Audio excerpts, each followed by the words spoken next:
what's going on? Composing Gloves here, and this is a video on how to not mix and not master. You might be saying, just say, I got my phone in my pocket. It's an enormous phone too, so I like to not have it there. So you might be asking yourself, what do you mean not mix, not master? Well, the previous video is me mixing down this breakcore track, and as I get going, I do not like the way the percussion's turning out, and so I decided that this track would be better off served as me approaching it as an artist and not as some sort of standardized method. Standardized method won't work on this. So like this is a track that I felt could break a lot of the basic ideas. I'll explain my reasons for so. A lot of it's more philosophical, which is a little more artsy than some of you guys may be engineering. If you're more of an engineer type person, then you might have issues with this. But if you're an artist, you'll probably get me just fine. So I will play it for you real quick, just so you know what it sounds like. It is Breakcore. And so if you clicked on this saying, oh, how not to mix and master, ooh, well, that's because I legit don't do normal things here. So here you go.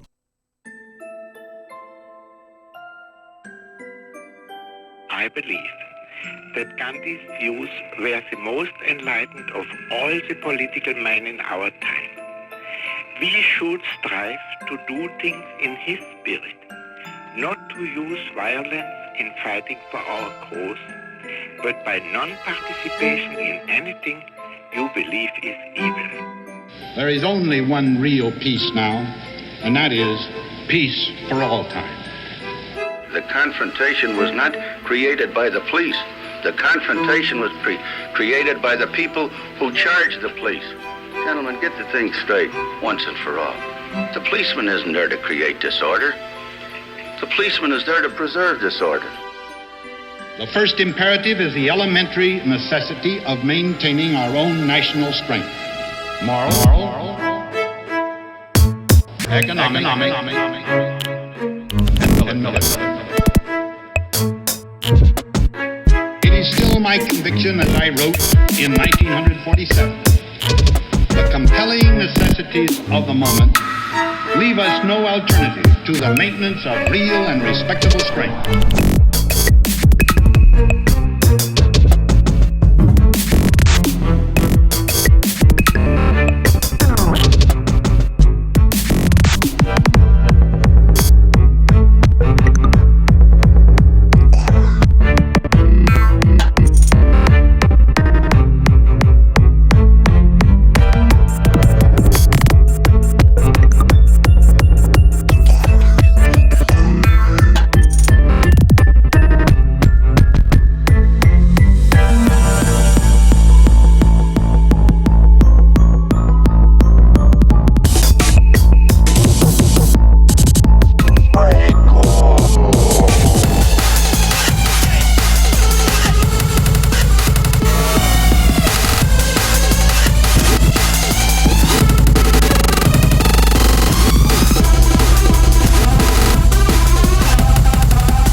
Even while supporting record military funding, what each of us does, how each of us acts, has an influence on this question.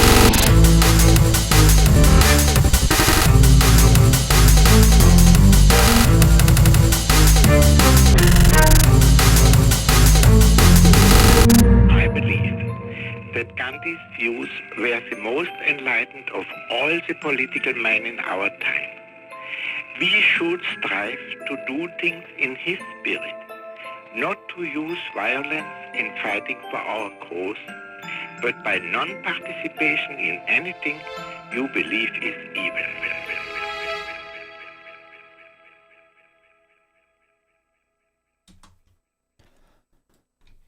So the track name is How to Be Nonviolent, and it sort of grew and evolved. If you watch the composition of the track, it sort of started without really any kind of an idea. Just I was going to make a breakcore track. That's where it started. And then I got to the point where I was filling it up, coming along, and I found some of these speeches that sort of talk about some of these ideas.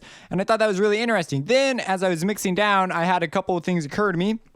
that I didn't really vocalize as I was doing it, which was first, this could be a lot better if I just threw things out the door and went for ideas. So this is more about ideas. Like your ear is sort of hunting for sounds as you go because it's so crazy. You're trying to figure out what you're supposed to listen to. It's almost like it's giving you the job of this isn't music that people just throw on and go listen with their friends at like some sort of like rave or something. This is typically stuff that people seek out and look for because of the ideas it contains. So I like these ideas right here. They're pretty cool. And so I tossed those in there, and then I sort of got this idea that, hey, mixing, typically you don't want a squash sound. You don't want to sound squashed. And then on the mix down, you mix things to be within a particular dynamic range. And then on the mastering, you maximize the loudness that you can there. Like, typically mastering should be more about the way your music feels, but in reality people are trying to just make it as loud as possible and all these different things.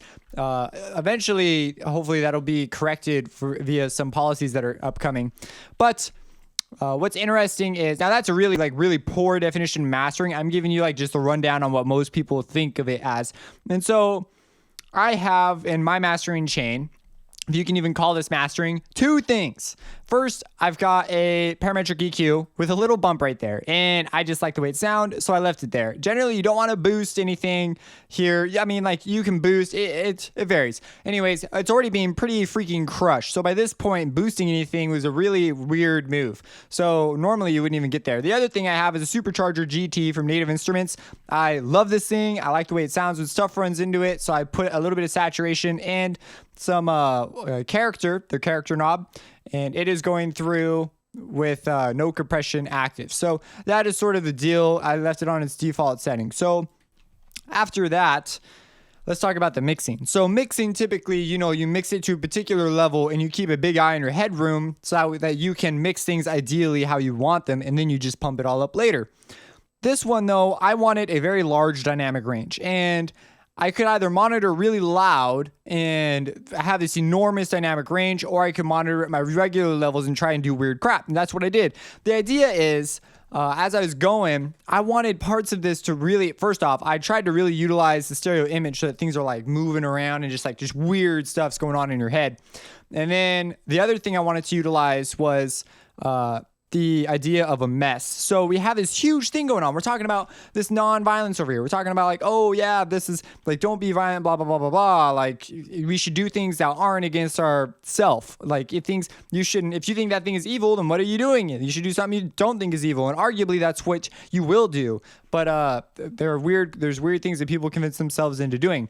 And then this is like, just a mess, just an insane, like, if there's anything that describes violence, it's probably this. And I do some interesting things, like I have my stereo image on these drums coming in and out, and that fools you into thinking there's a space. Then it sounds sort of crushed a little bit later. You're like, oh, wait a second, I thought that was clear, I thought I could hear that, and then it's not so clear anymore. It's sort of like an internal conflict in you, like the composition itself reflects it. I have really sort of things that just ruin your listening experience is almost the goal in some cases. Like this like really weird like bah chord that's just like, what the heck is that? So it's just this like, oh yeah, I like that kind of stuff. So I was doing that, and there are things that sound like it's distortion. It sounds like something's wrong with your speaker, like right here. And that's really, for those of you who watched the making of the track, just a bunch of kicks going da la la la la la, and so that's how they sound too.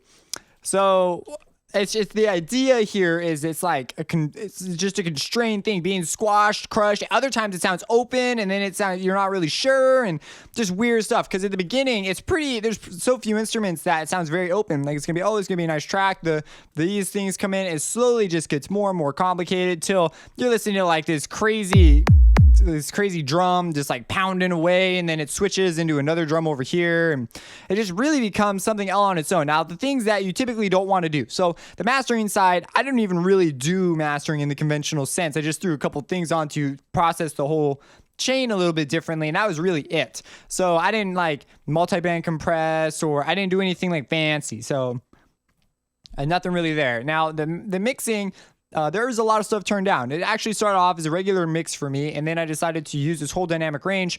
And part of this mixing was I wanted stuff to friggin' hit the roof. So there are parts where my dB meters are off the scale high. The only reason it doesn't clip is because It's got a floating bit point system, which allows you to have stuff clip in one channel but be turned down in another channel. So it's like a whole nother topic. I don't totally understand it, but I know that it's a thing. So that's one of the reasons why a lot of noobs can mix inside FL, because it hits this brick wall limiter, but it clips before it hits that. Now, if you were like an old school user of Pro Tools, you would hear distortion, like out the wazoo, you would just hear distortion. But here, you won't hear distortion. Instead, it'll get through here and it will make it to my limiter, which will turn it down. And then, so it's sort of an interesting deal how this works. Okay, so if that's all beyond you, honestly, I wouldn't worry too much. But the idea is this is a mess. People are going out and searching for things. I've written a lot of music in my time. Not all of it's all that great, but I really like the ideas that sort of surround this idea, and I'm actually doing them deliberately. Then in the past, I just didn't know, so I wouldn't do them deliberately. But it's kind of cool thinking about like how this works out, having an experience where you're listening and you have to pick out pieces and parts and use them and understand what they mean, and like you're trying to put together this crazy drum rhythm in your head, and then it just keeps changing, and you're like, what the junk is going on? Over here, we're getting into the full-on almond break type breakdown. And it's like on the sides. You're like, what the junk is it doing on the sides? And then over here, it's mono.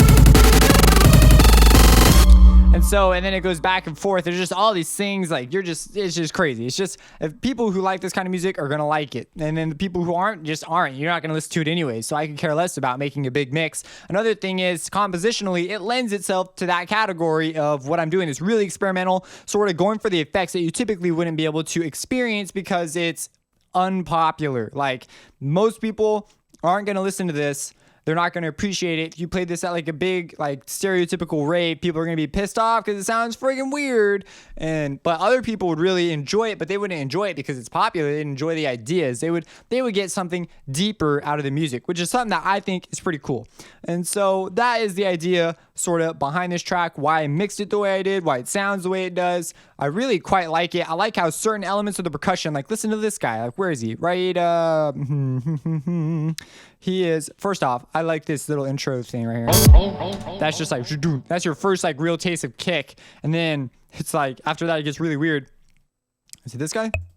Nope, it is in here somewheres.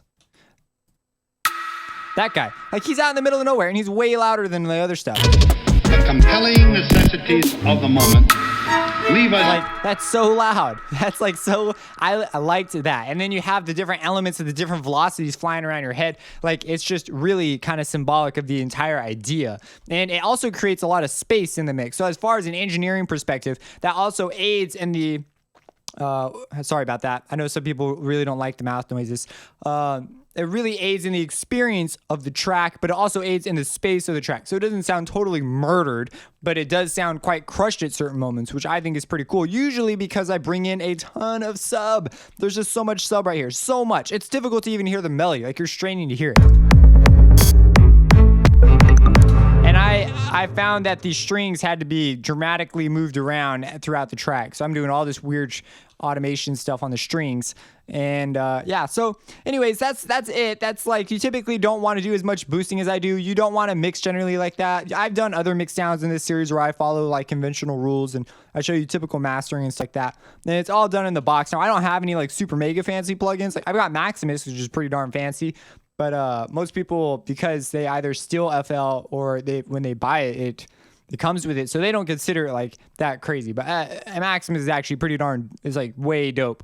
I've been looking at other things like Fab Filter and Ozone. I think those would be so cool to have. I just don't have that kind of money right now. But yeah, that's the mixing and mastering that went into this. Hopefully you guys enjoy it and will find it. If you don't, I'm not losing any sleep over it. I really like it. I like the ideas. When I hear it, I will be reminded, and that is the goal of art, is to give you an idea, an experience, increase your awareness of life. If when you listen to something, you're too hung up about technicalities, I would question how happy you are in the life you're living. To some extent, if like something like that ruins your day, but I hope it doesn't. I hope you have a great life. But anyways, that's that. I thought I'd share it with you because it is an interesting deal. This is a sort of a rare thing, something that is very case specific.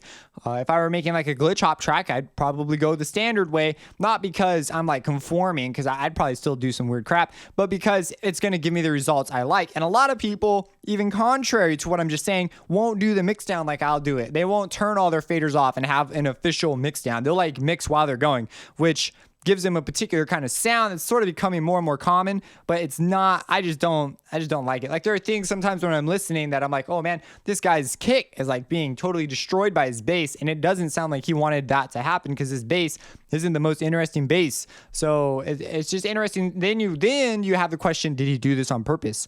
Like, and I already said that I didn't think he was doing it on purpose, but maybe he was. And then I have an experience, a moment of self-awareness where I can gain some sort of insight about this moment. And most of the time, sometimes the insight's really profound. It comes to something cool. Other times it's just like, no, this is just the way it is. And I can move on with my life. You know, he got his hit on the radio and I didn't. So maybe I should make my kicks be buried by more bass more often. I don't know. So, you know, it's just weird how the universe works. If you have any questions about this, let me know. I'm happy to help you however I can. Subscribe and have a blessed day.